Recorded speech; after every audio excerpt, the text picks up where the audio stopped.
All right, so we are back once again on United and Everything Football. As you can see, I'm back with my old setup. Technical hitches gradually being resolved. Great to be back with my old setup. I feel very much at home. Anyway, thank you very much for being a part of the podcast. It's always great to have you join us here on United and Everything Football Podcast. I'm here with Kwame Nchubu. We are recording the morning after we drew 1-1 against Real Sociedad. I mean, if you watched the previous episode, it's one of the episodes we didn't paint all gloom, especially going into this game, because we sort of had a very good record against Sociedad away. And on the look of what we did yesterday, it was clear we're the better side. Something happened that shouldn't have happened.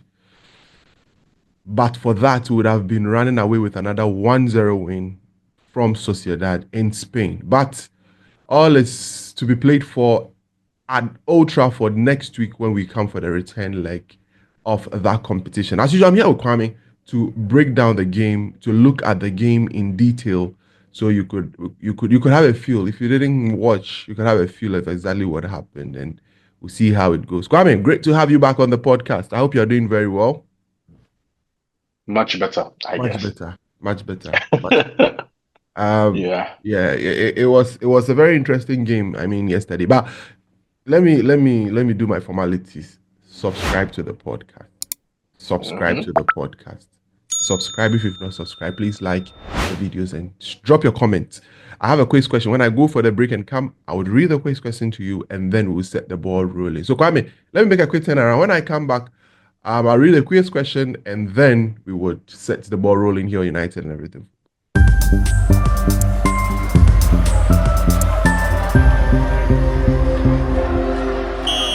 All right, thank you very much. Once again, welcome back to United and Everything Football Podcast. So let me quickly do this. This is the question. 2 United players have scored hat-tricks against Arsenal in the Premier League era. Who are they? Which year did they score these goals against Arsenal, and what were the score lines for those games? So it is a three-layered question. So 2 players have scored hat-tricks against Arsenal in the Premier League era. So who are they, and what was the score line, and what year did this happen? All right, so let's hear you here. To provide the answers. You make the quiz very fun with your answers. We really enjoy that. Mm-hmm. Yes, thank you very much.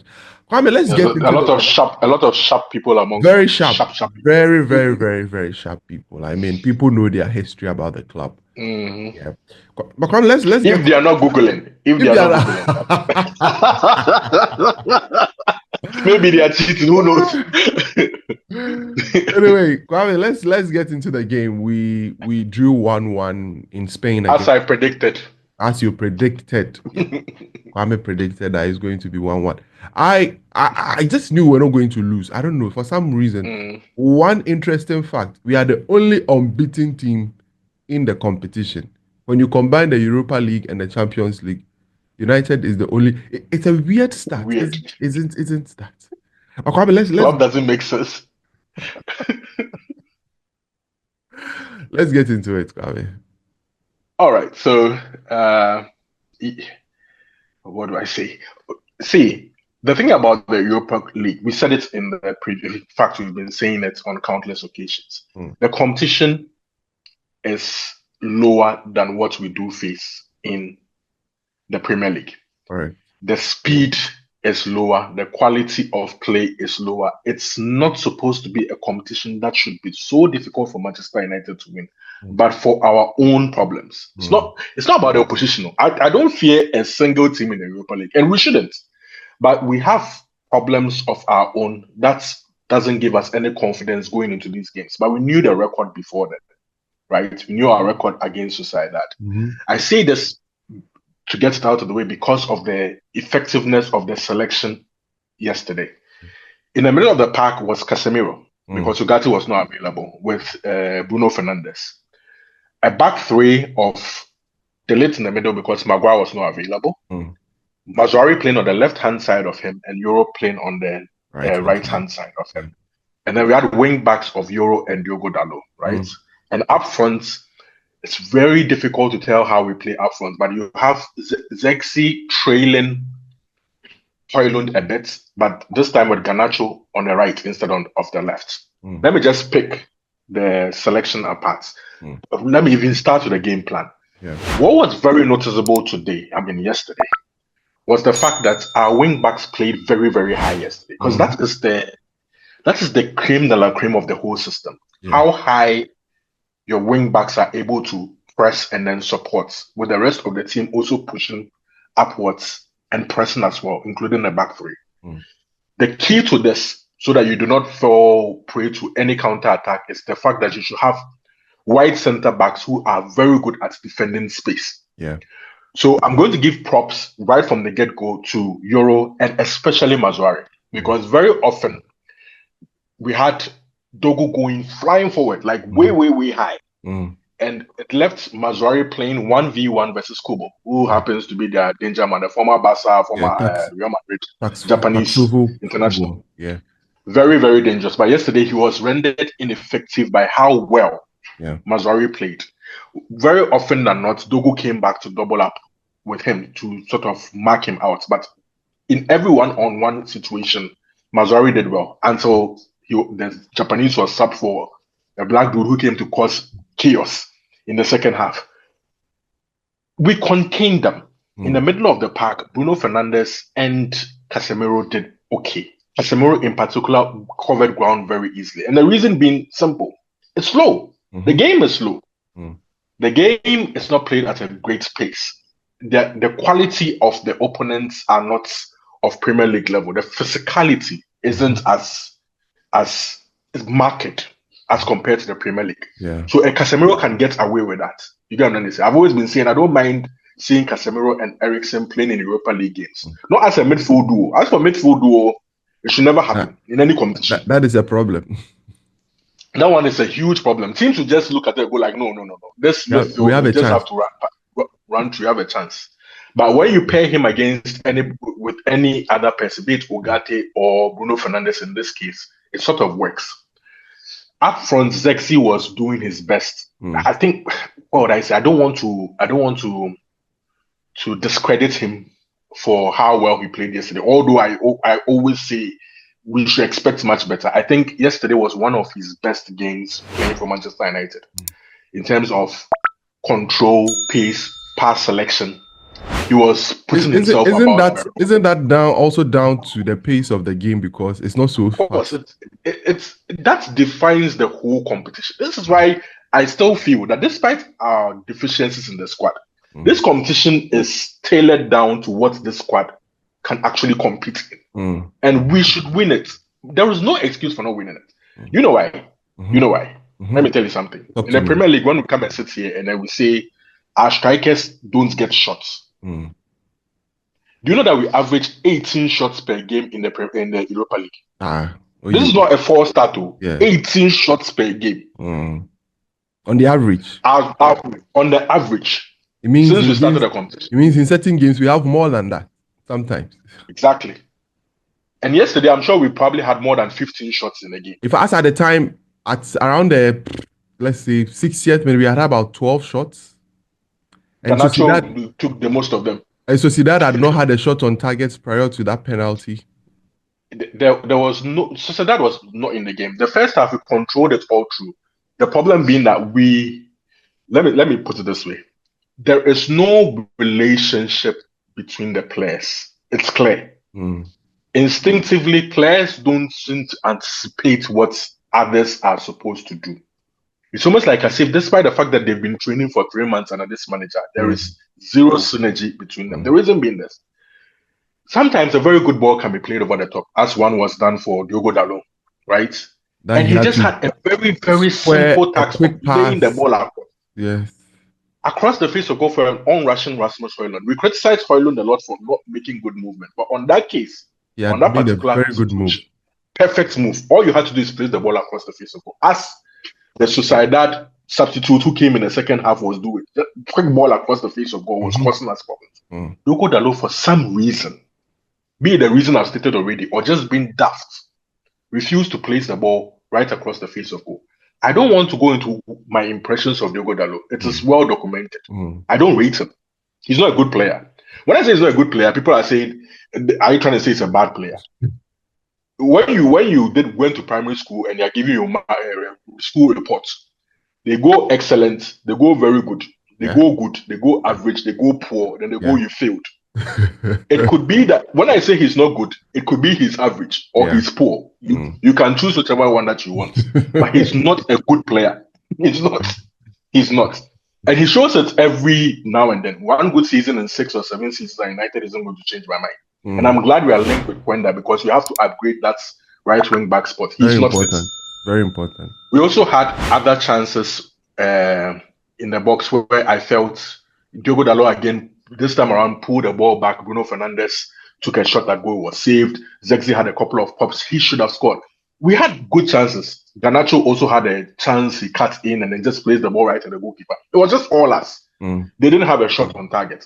Second half comes and the same thing continues, where it is us making all the good for it. The only disappointment I had is Højlund sort of quit on himself. You see, the thing about playing as a number 9 is when you make a good run, you don't stop. Even if the ball doesn't come, you keep on making those runs. But he never made another good run throughout the entire game. He just went back into old habits. So you can't even give him a reprieve for Diogo Dalot not putting the ball across the face of goal. He was struggling all through. But the striker in behind him, the confidence shot is so palpable. I mean, you could see it's terrible. It's terrible. It's very bad. So we make this beautiful sequence, play the ball all the way from the back through to the right-hand side with Diogo Dalot. Dalot lays it off to Garnacho. Garnacho squares the ball at the edge of the box for an on-rushing Zexi. So this is where he comes into full effect, where he's playing as a 9.5 in the hole, right? That's his profile. So I think that's what the coach has sort of designed to sort of fit him in, rather than playing him way up top. And he benefited from that with a very clinical finish, good finish. Good finish. I have a problem with his shot selections. For a big man like that, no power goes into his shots, but there was a bit of power about it and a bit of placement about it. Although it wasn't in the corner, it was right in the middle of the goal. It was just what was required. We go in a goal up, and I felt we could have killed the game there. But Garnacho, off against Garnacho. Almost every chance from then fell to him. He was hitting the side netting for fun. I don't understand what's wrong with that boy. And he was substituted, rightly so, because he was having a poor game. And his reaction to the substitution was so poor. So poor, like mumbling to himself. I feel the writing is on the wall. He can't buy a goal. He's not progressing as he should. He's showing a bit of petulance and all that. It's almost like as if he's begging to leave. But didn't I predict that too? I predicted that was also going to happen. The game was completely under control until a ball goes into the box and Bruno Fernandes and the Sociedad player both have their elbows in the way. Nothing comes of it. Players do not protest. Nobody sees anything. The game goes on for about a full minute. And the game stops. And when it stops, it's on a foul on Bruno Fernandes. So I'm thinking, maybe there was on Garnacho, there was a very, very bad challenge. The ones with. But guess what? There was a penalty check. And I was like wondering, at that point, I was even thinking, which penalty are they even talking about? Because for the best part of a minute or two, I've not even had any protest of any penalty. Then they go back all the way to the corner that happened minutes ago. And then they are looking for a handball like by force. And this is not the first time Sociedad have had a run at Old Trafford. 2 seasons ago. Yep.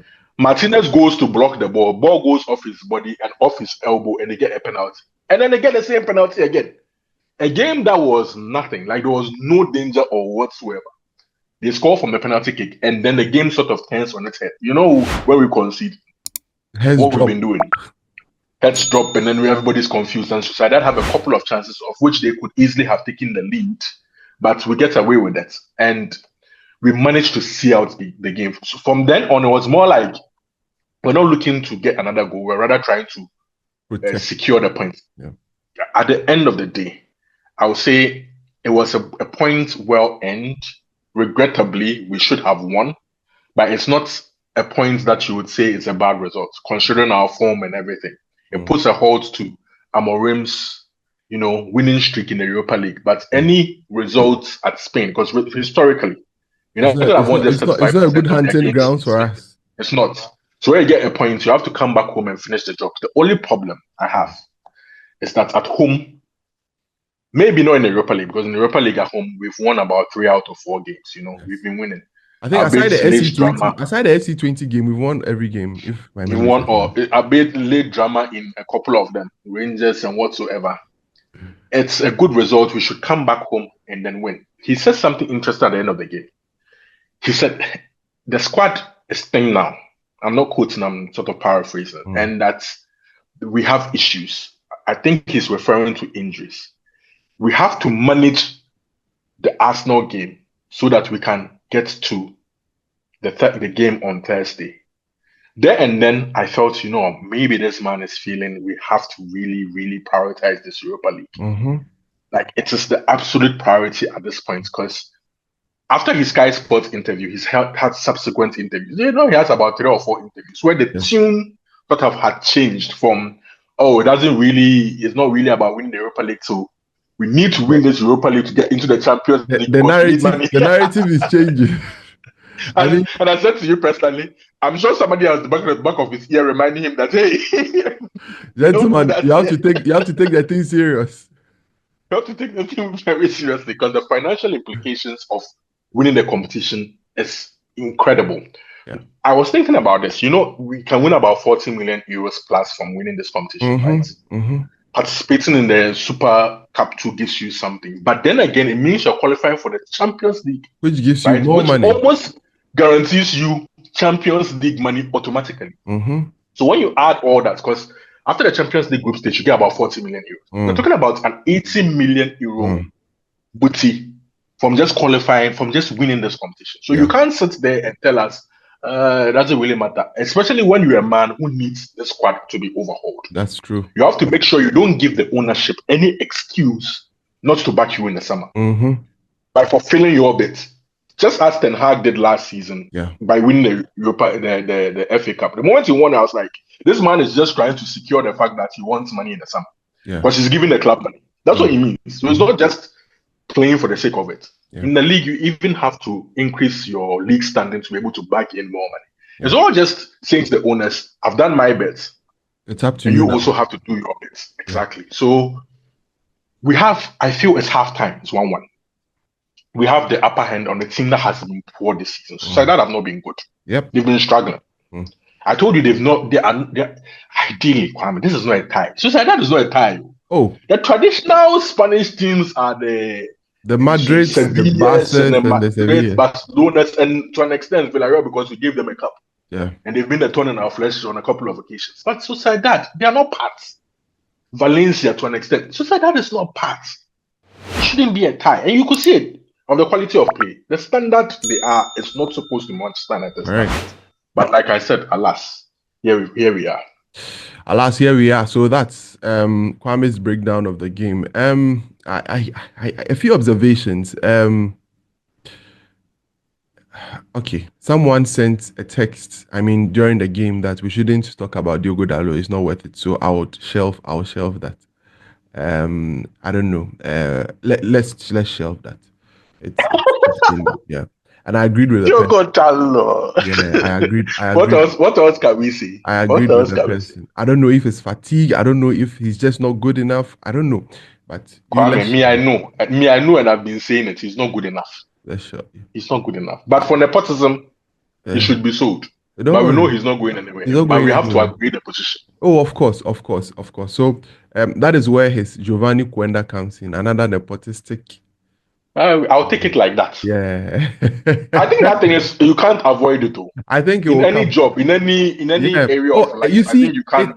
It's the idea of working with people you are most comfortable with. But the prayer is that you always pray that it's not just the person who you are comfortable with, but someone who is more competent. And so, when the two combines, your comfort to working with the person and then competence, you're able to properly. Not a case of going for sign 100 million euro Anthony from Ajax to come and play from the Dutch league in the Premier League and struggle fiscally, go to Spain, which is not so fiscal, and then his agent is defending him, saying that our assessment of him is wrong. We assessed him even before this coach came. Physically, He's Physically, not. he could not. He's not Under it. Ten Hag, Ten Yes, Hag was his own coach. He couldn't even exactly. unlock him in the Premier League. Exactly. Physically, just not it. He's just not. He's So, just like you're not it. saying, the player should fit. It's not just about your previous relationship with the It's very player. important. When there's physicality, it's something that can be useful in the Premier League, despite his age. Yeah. He's physical and he's quick. Yeah. Now that's why I look at you need Yeah. speed, you need physicality, and not just be technical. Being technical is not good enough. Yeah. Yeah. All these three qualities should come into play. Otherwise, you shouldn't even sign for the club. It's for me, the physicality, the athleticism, and then the technicality. All these, you have to be able to be good on all these spectrums or all these parameters to be able to effectively function in the league. I mean, the teams are doing it. The cities are doing it. The Arsenal's, Liverpool. Newcastle, Aston Villa. When you look at them, physical teams. And you know the funny thing, this issue has been mentioned from time immemorial, and I can go as far back as Jose Mourinho, where he said that we had a lot of technical players, but very physical players. And the football, and not physical players, but the football directors. I remember it was part of the things he said just before he was sacked. It was prior to that game against Liverpool that Xherdan Shaqiri and other people lashed him before he got the sack for Ole Gunnar Solskjaer to come in. He said his piece before he left. Well, of course. As you know, Jose, trust him. He would always make his point and then bow out, no matter what you say. And he'll take his money and then he'll go his way. And his word is always truth. Trust me. It's always where you may not agree with him. You know, he's like, if you put Ferguson as, Ferguson's like, I know, right? Like, Jose Mourinho is my guy. I know, right? I know, right? He's just my guy. I love him. I know. I love everything about him. Yeah, let's quickly delve into that game that will be coming up over the weekend against Arsenal, where we'll be playing against our very, very good friends from London, our former rivals, during the Fergie era and the Arsene Wenger era, we had a fierce rival, but it looks as if it's not as fierce as it was back then, but it's still Arsenal. They are still our rivals, and they were also in Champions League action. They beat PSV Eindhoven by 7-1.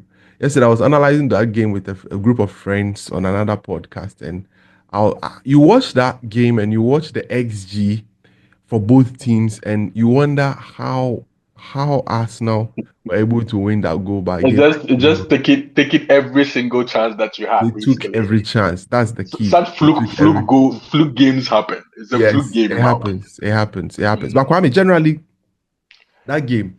They are the better team.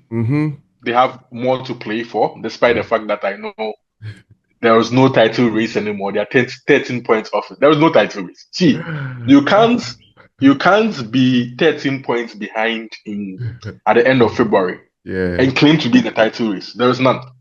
Otherwise, Ole Gunnar Solskjaer was also in the title race. In fact, he was leading the league at the end of February. But the moment he got to the top, he fell backward. That's it.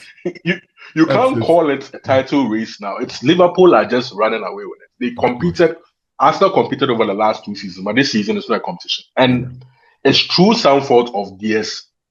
The reason being that their injuries started even before the January transfer window, right?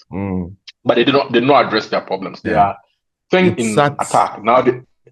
It's just Mourinho. Mourinho is not going to solve. It's not going to get you competing for a league title. Other players are stepping up.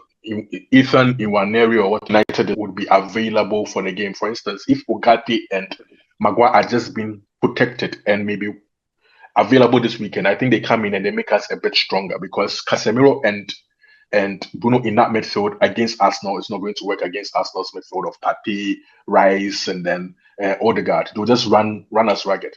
The saving grace for us is Arsenal do not have much going for them in attack. I know Ethan Nwaneri and Trossard and Moreno are doing a job for them, but it's not the same as having the likes of Saka and Martinelli and Gabriel Jesus and Kai Havertz available. If we do pack our box against them and frustrate them, I think we can get something out of the game. It's Arsenal. I'm never ever going to say Arsenal are going to beat us. I'll never say that, ever. Despite the fact that they've had the upper hand over us, I know this. But to put further stain or dent in their so-called title charge would be very, very appealing to me. I think we can get something from the game. I don't see us winning because it's a Premier League game. It's at Old Trafford. It's against very, very good opposition. We know our level in the Premier League now. But it's not about the Premier League. Let's just try and get a point from this.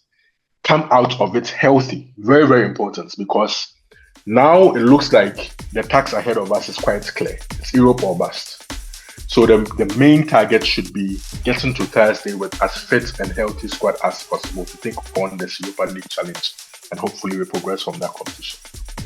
All right, so that's how we conclude today's episode of United and Everything Football Podcast. We hope for a favorable result against Arsenal, as Kwame put it in that analysis. We'll see you on the next one. Remember to hit the subscribe button, hit the notification bell, and also leave a comment below for everything that we've discussed here, and also the quiz question. Remember to leave it your answers in the comment section below. We'll see you on the next one. Have a great time. Bye bye.